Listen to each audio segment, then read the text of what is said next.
I'm excited. This is Karen with newclevelandradio.net, and it's time for isms. To me, isms means that we have all different words that we use in our language. And recently, those words have been a little bit harsh. And I'm hoping that we can come together and find some words that will sort of calm the world. As you see behind one of our guests, Dave has a map of the world, well, actually, my world, the United States, and he's going to tell us a little bit about that along with Susan. And they have a big project coming up. And it doesn't make any difference if you're red, blue, purple, yellow. I don't care what your color is. I'm hoping when they come across the United States and they start interviewing individuals, we can all come together. We can all find some common ground. So, who wants to introduce what you're going to be doing when you go cross country? Dave. I'll do that. So just a little bit of background. Thank you, Karen, so much for having us on. And Susan, good to see you. I'm in LA, and Karen, you're in Cleveland, Right? and Susan's in Iowa. So the magic of Zoom. So last couple of years, I've been really saddened, angered about what's been going on in the country, and just seeing the divide just grow more and more to the extent that I've never seen it before in my lifetime, to where people can't talk to each other and have a conversation. Um, the families are getting ripped apart, colleagues, friends, et cetera, and so forth. So, in the last couple of years, I'm thinking, well, what can I do? Short of a revolution. As well, I'm an artist. Let's do some art. I'm a filmmaker. Let's make a film. Um, and really, the intention is to try to bring people together. So I reached out to Susan. I said, what do you think about this idea of us going across the country and talking to people and seeing, is this gap really as big as, the media, social media puts it out there, or can we start to come together heart to heart, as humans, as Americans? And so she was really interested in the idea. And once she said that she was a go, I was a go, and we were a go. And so we'll be leaving. So we'll be starting in Los Angeles, June 23rd to 25th. We'll be doing a couple of days in LA. And we'll be doing 16 days on the road in an RV, a crew of eight, myself and Susan and six other crew members, going from Los Angeles to New York. And as you can see, it's kind of like a little bit of a yin yang. And so that idea of really Republicans and Democrats not being on separate teams, but actually trying to come together on the same team, which will truly, I think, make us great. Um, so that's what we're doing. And we're very excited. Yeah. So I understand where the idea sort of came from, Dave. We are a country that appears to be very, very divided. And I think social media plays up on that. And I find sometimes I just have to turn my computer off, even though that is my livelihood, because I'm not sure what I'm believing. But I think when you go across country and you talk to people as individuals, we're going to hear the real truth. And I do think they want to come together. So, Susan, what is your part in all this? I know that Dave has been a filmmaker in the state of Iowa. What is your profession? Well, I do both. I do come from a filmmaking family, so I've produced some indie projects, and one was actually a film when I first met Dave. He hired me as a producer on a film he had, which was wonderful. And we shot in New York, and we had a great time working together. So it was great that he asked me. I also run a film festival in Iowa called the Julian Dubuque International Film Festival. So it's a very large one in the Midwest that I'm very proud of. And it's funny because Dave, as is acts as though I jumped right in. I was more like, well, you're not putting me on camera, are you? That was the first thing, because I don't do in front of camera. And this is even uncomfortable for me. But Dave's like, well, yeah, it has to be you. And I'm like, oh my God, like, why? I'm like, I'm not real vocal. I mean, I consider myself more, I think, to the point of what you're saying is, listening to people and more middle of the road and just understanding. I mean, I have my political and my moral values and stuff, but I just feel like, I want to hear other people, and Dave was like, no, I need that with off, to bounce off with him. And so, and I've loved working with Dave. He's a good person. He's got great ideas, just a brilliant mind in that sense. And I did love the idea because, like you, I feel like social media in part, plays a lot of our divide, huge amount. And people just rely on that so much for all their information and not going out and visiting and meeting people and talking. And so I just felt like this is a great concept of going across, and I like the idea. So I got stuck being in front of the camera, which Got is stuck. not my, I will be You, the least amount on the camera, let's just say. but you're going to do this in 16 days, and just driving cross country, Mhm. okay, can take a couple of days, okay, but you're going to be stopping along the way. Yeah. How are you guys going to exist in 16 days? You guys are going to be totally exhausted when you get to the end of the road. Are you going to want to travel back to LA? It's We're taking a definitely plane a back. test of our Oh, friendship. well, that's good to hear. And actually, we're Oh, 17 days on the road. We are oh, 17 days on the 17 road. on the road and 23 total because we're 3 in LA, 17 on the road, 3 in New York. Yeah, I mean it's going to be what it's going to be. This is filmmaking. You do it all kind of at once, and I think people who do films have the personality for that. We don't necessarily have the 9 to 5 personality. We want to do all or nothing. Yeah. So I'll be looking forward to getting back to my bed after and going to sleep. But for those 16, I mean, look, when I'm older, or on my deathbed and look back and say, what did I do during this time when our country was at one of its most crucial moments? We're going to look back and say we did something very special. We really, we don't know what the result's going to be, but at least we're trying to contribute to the solution. And so 16 days, I I, mean, I 17 truly days. think that I love 17, how sorry. Dave keeps cutting off a day. I know. It's 17 days, 17 17 days on the road. days. It's actually 23 days total. 23 days total, 17 on the road. He's trying to shorten. I think though what you are going to be able to provide is people will be able to have a voice. Mhm. Okay. I know you have a few people along the way that, you've contacted and you do want to talk to them or they want to talk to you, but you're going to meet total strangers. And I think that's where we're all going to be able to look at this film when it's put together and say, hey, that person in Flagstaff, Arizona, I thought they believed the way I did. And guess what? They don't, but I'm listening to what they're saying. I'm Yeah. hearing, and it's not the same as listening to the news every night, which my husband has made me start to turn off because I sit there and I just argue. And he goes, why are you arguing? So, when do you start this wonderful trip? We start June 23rd in Los Angeles, so it'll be 3 days there, the 23rd, 24th, 25th. And then on the 26th, we start our journey across, our first stop going through Grand Canyon and into Arizona. And the fun thing we're also doing is not even just interviews. I think it's also, Dave and I are going to be doing some fun things along the way. So, adding comedic type things because, Dave's not funny at all. So we No, have to do not at some, all. I'm just kidding. It's But you are. I'm the straight Well, man. I am. There you go. Yeah. No, but I mean, we're trying to create those fun, exciting things along the way. Doing things maybe like I wouldn't normally do, like Dave's making me do yoga. This body does not do yoga. And I'm gonna make Dave when he comes to Iowa. We do trap shooting, so he'll be doing something like that. So just some fun.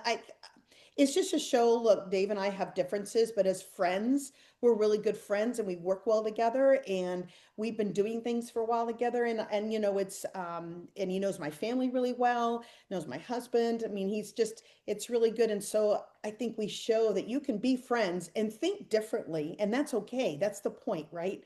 But we can still enjoy and do some fun stuff together. So Yeah, I mean, what's really cool too is like since we've started on this project, which has just been a couple of months, like I've been observing a little bit of like how do we get along? Because we are going to be kind of a template. We Yeah. do get along, and we have talked about politics, and it has gotten heated in moments. But I mm, think that we both know like when it gets to a certain point, we just stop. We stop. We said no, we're gonna circle back on this, or we won't circle back on this.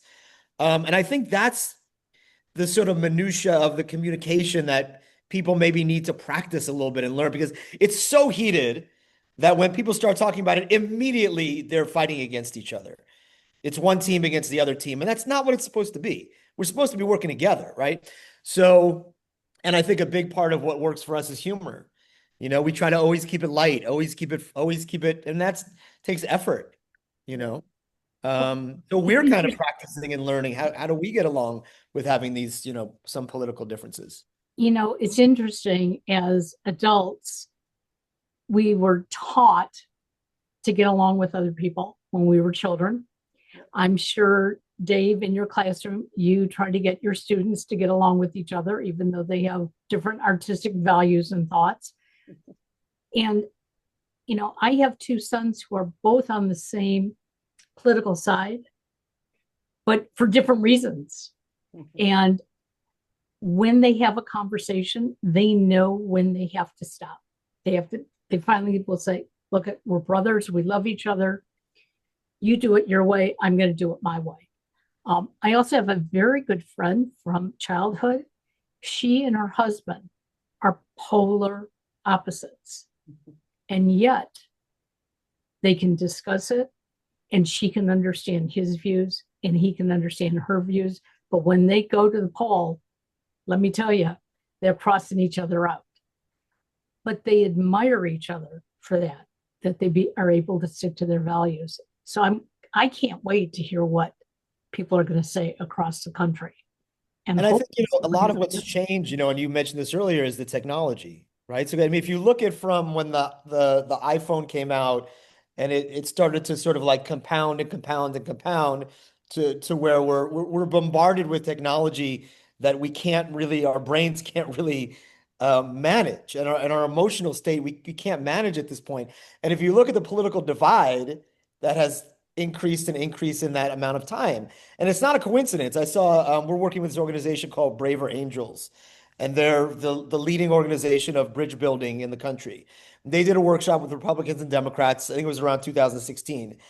And you started to see them coming together and working together, and they working through differences, working through stereotypes, of whatnot, and finding common ground to the point at the end they were all together. And what they said was, okay, now we're all together, but how are we going to get everybody else together with the technology that we're battling against? Yeah. I mean, it's amazing that these people were able to come together and go, we're good, but how do we deal with this? Because all day long we're being bombarded. Oh, it disappeared. Look at that. Yeah. We're being bombarded with this, and the algorithms are sending, vitriol, of the left to the right, vitriol of the right to the left, and everything you're watching is getting you built up and pent up to be pissed off at the other side. So of course, when you come together, you're ready to fight. Yes, exactly. Well, I think it's interesting. oh, Go sorry. ahead. Go ahead, Susan. Well, no, I was thinking like exactly what Dave's saying. Another thing I noticed too is somehow through social media, we feel, not we, but a lot in the society feel that it's okay to call people all kinds of names. So they're just like nailing and saying so. I mean, both sides, Republican, Democrat, doesn't matter. The extreme sides on both sides are just the name calling is like, holy cow, would you really say that to that person face to face? I mean, I'm just floored at how people speak to each other. So disrespectful and disgraceful just because you may not agree with their point or because they really like somebody and you don't like that person. And yeah, that to me is really sad. I'm not sure how we fix that, but hopefully by more people like Dave and I and yourself coming forward and saying, hey, can we all just start being grown-ups and I mean, and again, these aren't kids talking like this. These are adults, Yes. grown up, even people over 50. It's like, it's shocking. So I'm hoping that people can start calming down from that and quit using social media as a way to just degrade people, degrade each other. Well, I do really think the social media, as great as it can be, it is destroying so many of us that we don't know how to have these conversations.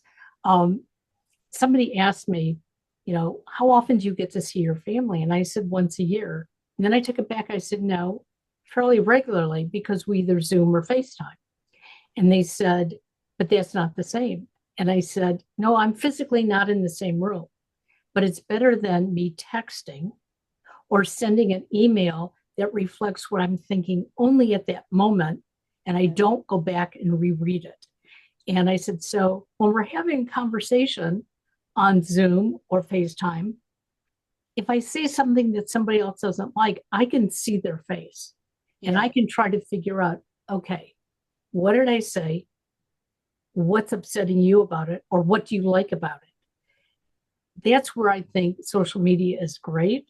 But I'll tell you, I've been writing blogs like crazy recently, and I get only the negative comments. And do I get a lot? No, but the ones I get are biting. And at first I thought, I'm going to stop blogging. And then I thought, no, I'm not. If that person doesn't like me, that's okay. But I go back to them and I'll say, is there a nicer way you could have said what you said? And usually the answer is no. But I think as you're talking to them one-on-one and they start to understand what this is about, I think we're going to get a lot of honesty. And I don't think it's going to be in nasty voices or poor language. Yeah, I agree. It's sad. It's a sad state that we're in. But I don't even think it's even just with politics. I think it's with everything. Everybody just seems to a lot of freedom in what you say to people, and it's not even friends or family. Sometimes it's people you don't even know. Exactly. Right to make a comment. So it's, I'm hoping that someday that can be fixed. I don't even think we can blame politics on that. That just seems to be the way we are in society, and it's sad. Well, it's easy to blame politics because that's the biggest thing in social media right now. Yes, well, yes. So, yeah, I blamed my husband last week for having to work out of town because of the administration. And then as soon as I said it, I thought, Karen, shut up. He's got a job. Be quiet. And it was just something I was angry. He's been out of town now for 6 weeks. It's going to be another 6 weeks. Not the way I want to spend my retirement years, but it has nothing to do with politics. And I knew it as soon as it came out of my mouth. Yeah. Dave, you got to say something. No, and I think that's sort of akin to what I was going to say is, being able to own your part. I mean, that's like in a relationship, romantic relationship, friendship, otherwise, you have to be able to look at our part. And we're not seeing that in the banter. We're not seeing that on television at all. At all. I remember I was watching MSNBC. I'm going to say this, and it was the night of the vice presidential debate. And I am a Democrat.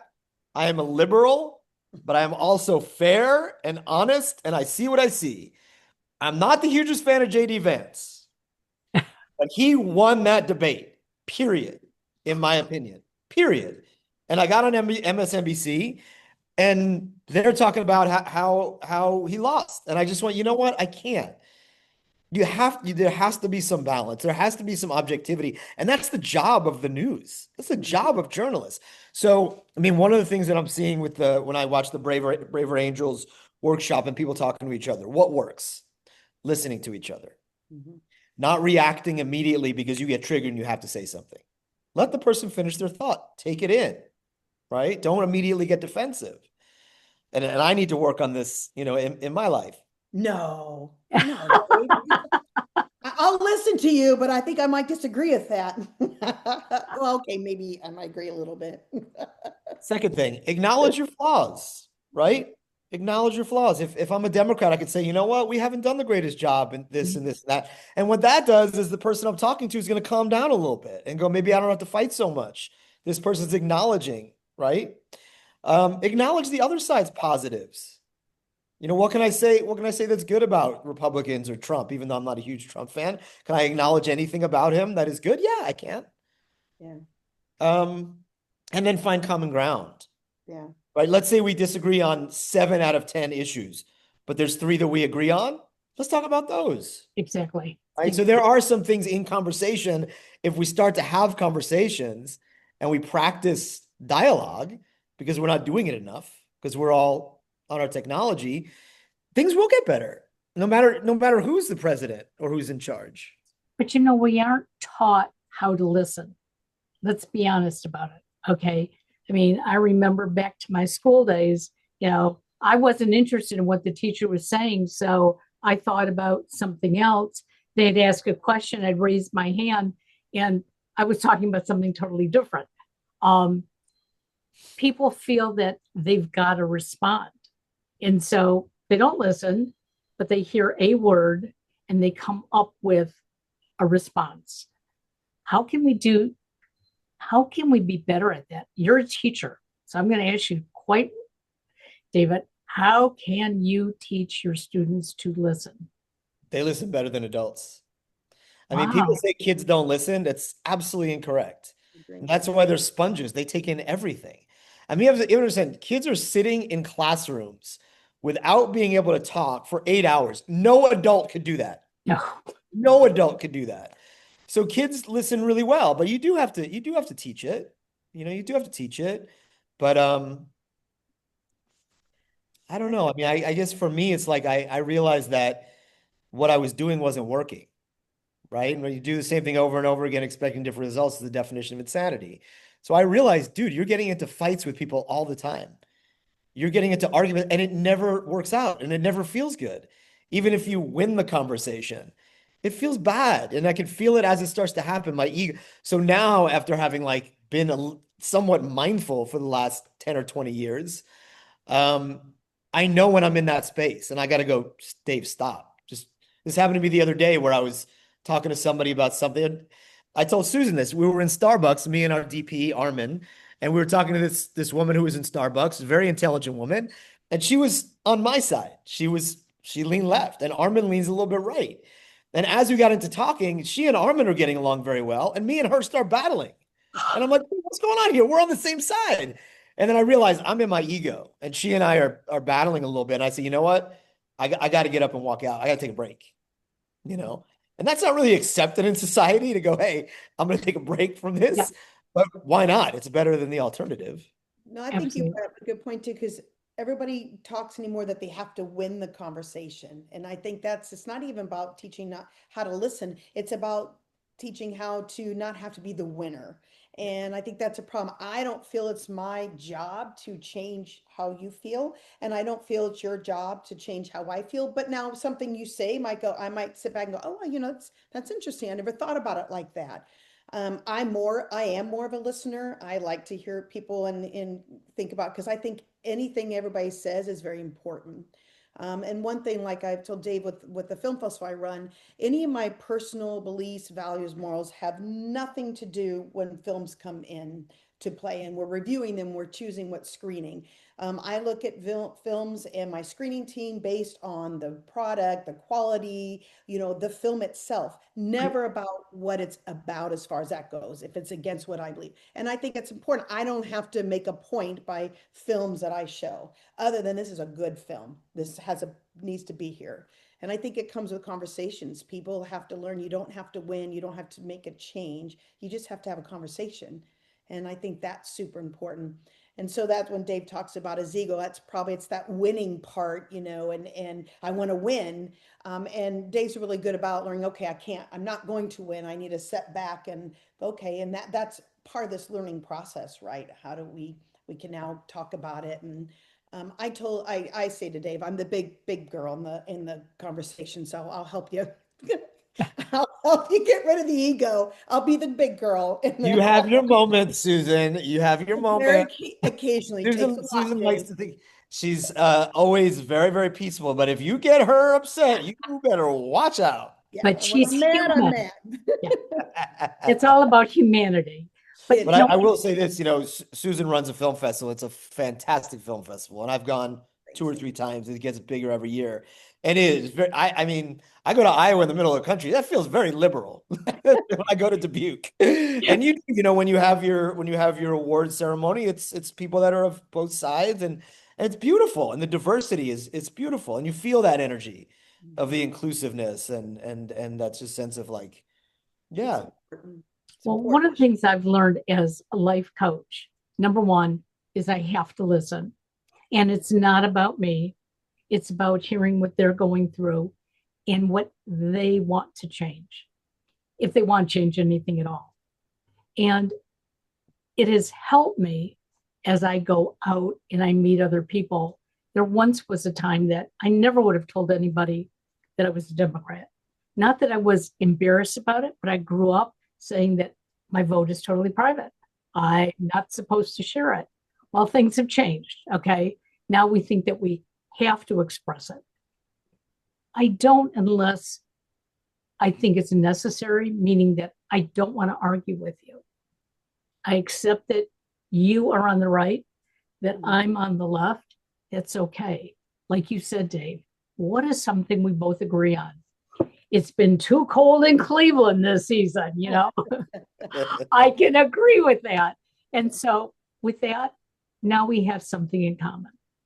And I hate to say it, but if our government would come together like that a little bit more, I think we probably wouldn't even need this movie. But the problem is that we've been taught there's a winning side. And so you got to take sides and then you got to go to battle.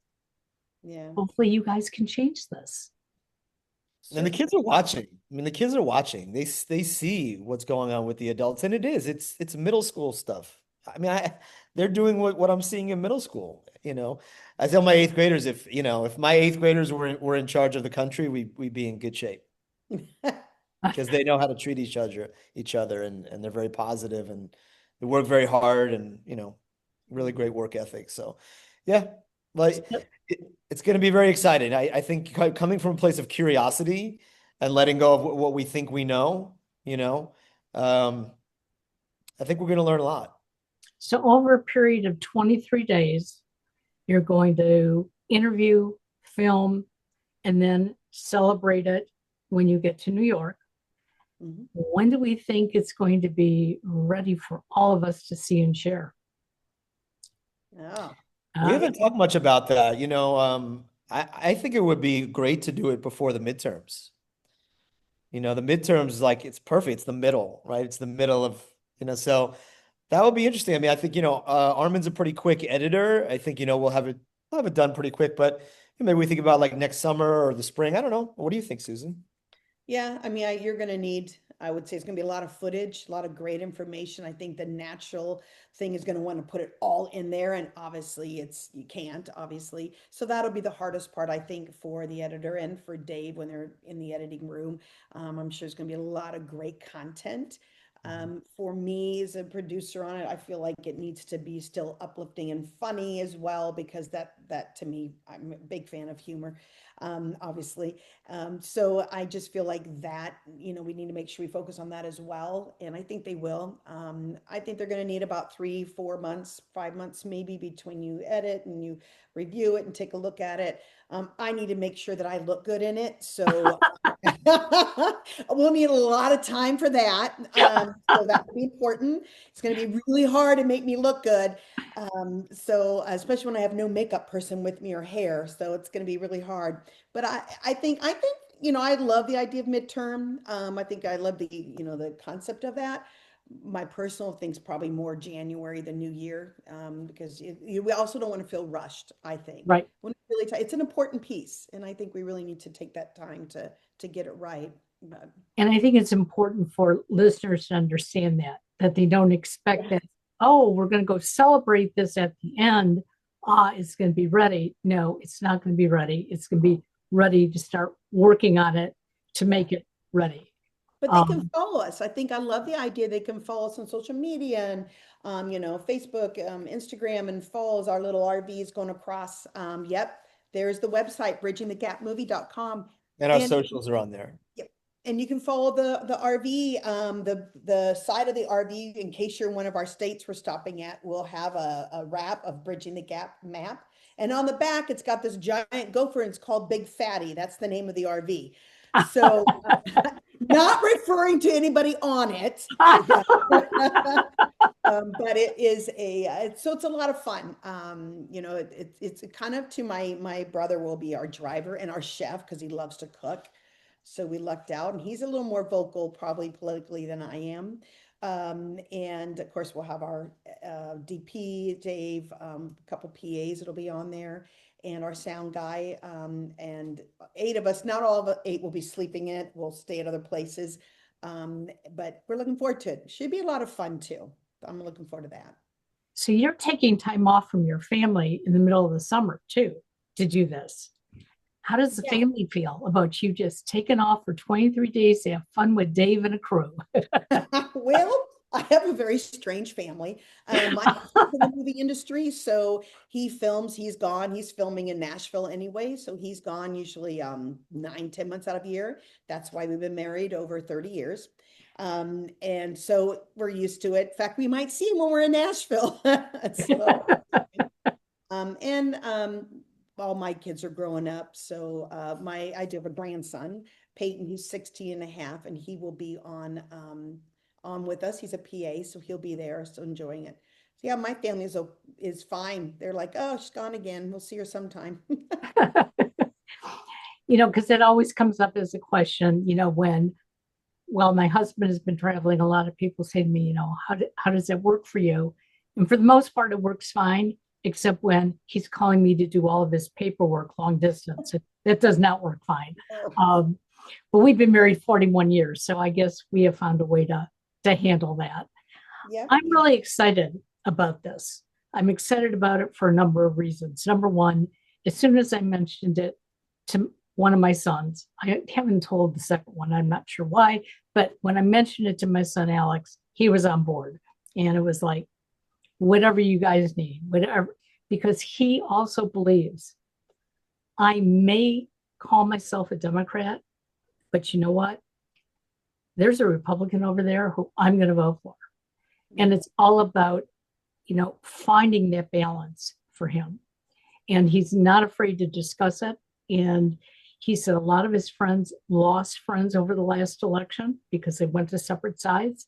And he went out and gave out his hand and he said, that's only part of our life.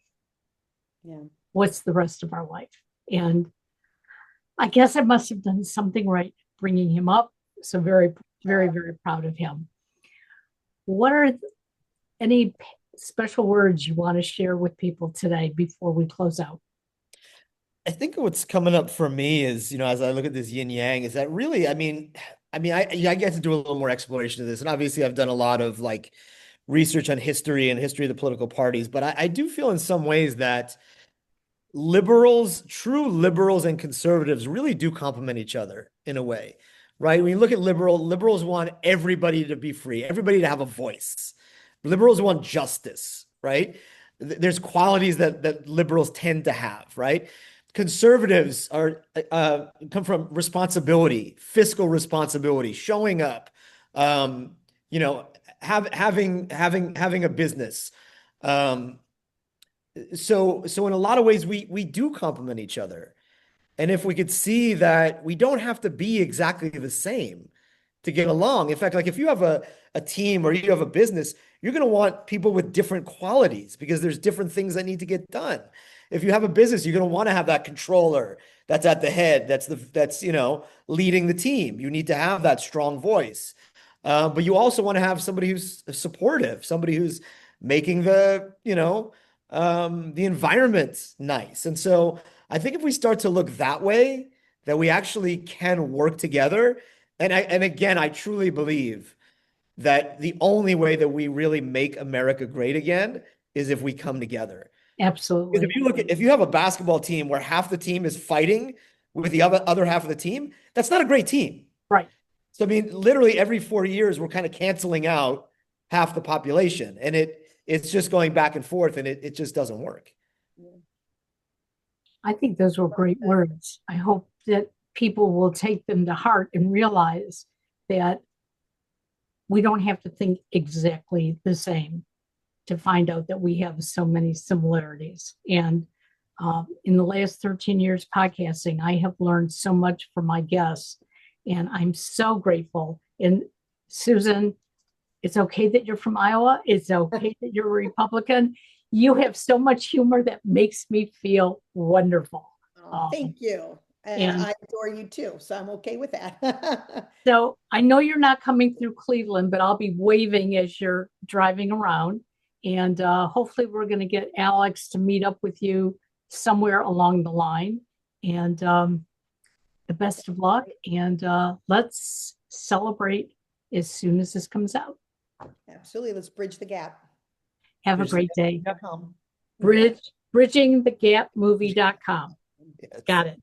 Thanks, guys. Thanks, Bye-bye. Karen.